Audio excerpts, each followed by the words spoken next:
దేవుడు లోకమును ఎంతో ప్రేమించాను కాగా ఆయన తన అద్వితీయ కుమారిగా పుట్టిన వారిని విశ్వాసం ఉంచే ప్రతి వాడును నశింపక నిత్య జీవం పొందినట్లు ఆయనను అనుగ్రహించాను.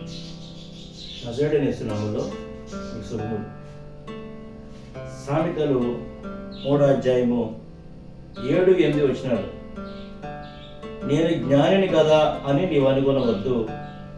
యెహోవా యందు భయభక్తులు కలిగి చెడుతనము విడిచిపెట్టము. అప్పుడు నీ దేహమునకు ఆరోగ్యమును, నీ ఎముకలకు సత్తువయు కలుగును. దీని అర్థం సర్వసాధారణంగా మనుషులందరూ కూడా తనకు తానే జ్ఞానం అనుకుంటారు. ఎప్పుడంటే తన ఆలోచన అంతా కూడా సఫలం అవుతున్నప్పుడు, తను చేస్తున్న ప్రతిదీ కూడా తనకి లాభాన్ని తెస్తున్నప్పుడు తనకు తానే జ్ఞానం అనుకుంటాడు.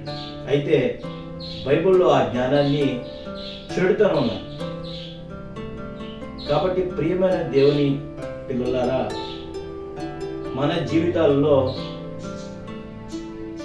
మన దేహానికి ఆరోగ్యం కావాలన్నా, మనకు ఎముకలకు సత్తువ కావాలన్నా కూడా మనం ఆ చెడుతనం అంటే జ్ఞానంగా పిలువబడుతున్న చెడుతనాన్ని మనం విడిచిపెట్టాలి. విడిచిపెడితే మన దేహానికి ఆరోగ్యం కలుగుతుంది, మన ఎముకలకు సత్తు వస్తుంది. ఇంకొకసారి వాక్యం చదువుదాం. నేను జ్ఞాని కదా అని నీవు అనుకునవద్దు. యెహోవా యందు భయభక్తులు కలిగి చెడుతనం విడిచిపెట్టుము. అప్పుడు నీ దేహమునకు ఆరోగ్యమును, నీ ఎముకలకు సత్తువే కలుగు. ప్రార్థన చేసుకుందాం.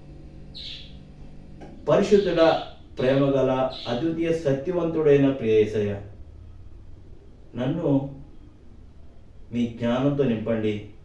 అప్పుడు నేను మీ యందు భయభక్తులు నిలిపి మీరిచ్చే ఆరోగ్యాన్ని,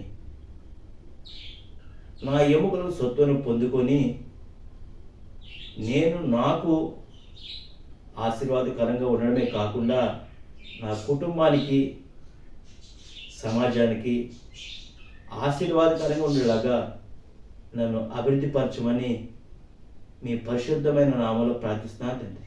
ఆమేన్, ఆమేన్, ఆమేన్. పరిశుద్ధాత్మ దేవుడు మనకు తోడని నడిపింపబడదాం కాక. See the next video.